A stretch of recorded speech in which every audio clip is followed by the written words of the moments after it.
नमस्कार, मी गौरी बैकर मुंबई आउटलुकमध्ये तुमच्या सर्वांचं स्वागत करते। आज दिनांक 3 फेब्रुवारी पाहूया टॉप 10 घडामोडी। मेक इन इंडिया ही चांगली कल्पना होती।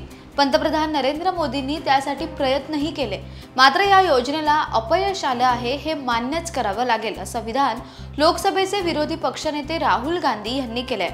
आज देशात सर्वात मोठा प्रश्न आहे तो म्हणजे बेरोजगारीचा, हे आपल्याला मान्य करावं लागेल। राष्ट्रपतींनी जे अभिभाषण केलं त्यात बेरोजगारी, बेकारी हे शब्द नव्हते। इंडिया आघाडीचं सरकार असतं तर राष्ट्रपतींचं भाषण असं नसतं असं देखील राहुल गांधी यांनी म्हटलंय।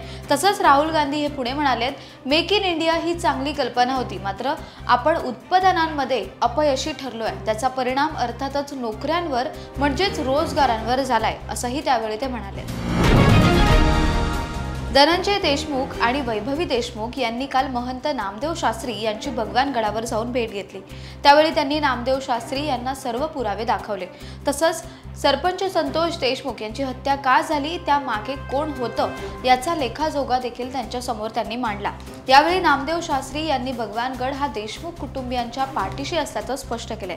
या भेटीवर आता मनोज जरांगे पाटील यांनी प्रतिक्रिया दिली आहे। सोबतच एका उच्च कोटीला पोहोचलेल्या व्यक्तीने विखारी शब्द बोलायला नको होते, अखेर त्यांच्या पोटातलं ओठावर आलंय असं विधान आता मनोज जरांगे पाटील यांनी केलंय। महाराष्ट्र केसरी 2025 या प्रतिष्ठेच्या स्पर्धेतील अंतिम सामना हा अहिल्यानगरमध्ये काल पार पडला। या स्पर्धेत पुण्याचा पैलवान पृथ्वीराज मोहोळ याने बाजी मारली। बलबीम अण्णा जगताप क्रीडानगरी येथे झालेल्या महाअंतिम सामन्यात पृथ्वीराज मोहोळ आणि महेंद्र गायकवाड हे आमने सामने आले होते।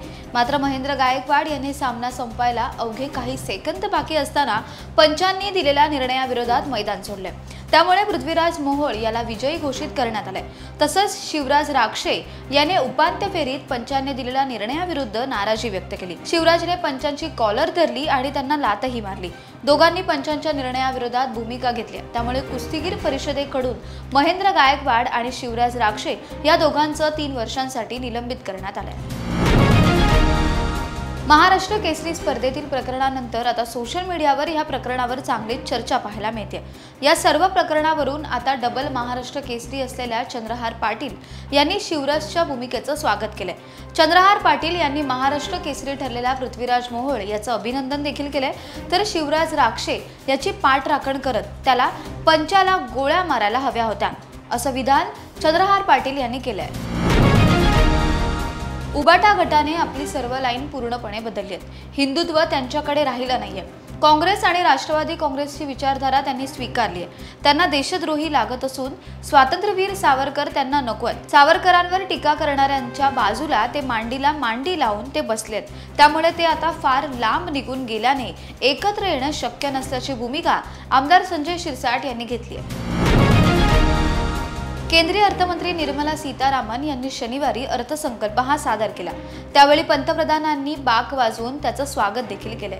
यावर अर्थसंकल्प समजायला 72 तास लागतात। बाईंनी अर्थसंकल्प वाचला पण आम्हाला समजलं असं कुणी म्हणत असेल तर ते मूर्ख आहेत अशी टीका खासदार संजय राऊत यांनी केली आहे। यावर पंतप्रधान नरेंद्र मोदी यांच्यावर टीका करणारा संजय राऊत मूर्ख माणूस असल्याची टीका आता खासदार नारायण राणे यांनी केली आहे। NVS-2 या दळणवळण उपग्रहामध्ये तांत्रिक अडथळे आले आहेत। याबाबत भारतीय अंतराळ संशोधन संस्था म्हणजेच इस्रो 29 जानेवारीला सोडलेल्या इस्रोच्या सूत्रांनी असं सांगितलंय। इस्रो या भूस्थिर उपग्रह प्रक्षेपण यान प्रक्षेपकांनी सोडलेला NVS-2 त्याच्या नियोजित कक्षेत स्थिरावला होता, मात्र त्याची कक्षा उंचावण्याच्या प्रयत्नाला यश आलं नाहीये अशी देखील माहिती आता मिळाली आहे। कॅप्टन सूर्यकुमार यादव त्याच्या घरच्या मैदानात झालेल्या 5व्या आणि अंतिम T20 सामन्यात अभिषेक शर्मा याने धमाका केलाय। अभिषेक शर्मा याने 13 सिक्स आणि 7 4 सह 135 धावांची वादळी खेळी केली आहे। टीम इंडियाने अभिषेकच्या या खेळीच्या जोरावर वानखेडे स्टेडियमवर 20 ओव्हरमध्ये 9 विकेट्स गमावून 247 धावा केल्यात।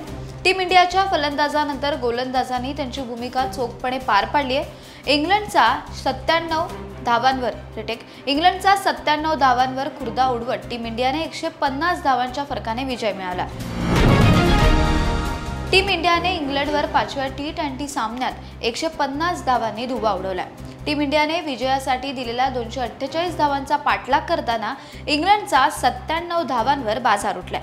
टीम इंडियाने या विजयासह 5 सामन्यांची मालिका 4-1 अशा एकतर्फी फरकाने जिंकलाय। युवा सलामीवीर अभिषेक शर्मा हा टीम इंडियाच्या विजयाचा नायक ठरलाय।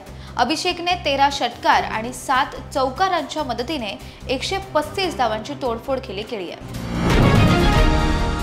भारत आणि इंग्लंडमध्ये काल 5वा T20 सामना पार पडला। मुंबईच्या वानखेडे स्टेडियमवर ही मॅच झाली। टीम इंडियाने या सामन्यात दणदणीत विजय देखील मिळवलाय। तब्बल 150 धावांनी टीम इंडियाने हा सामना जिंकलाय।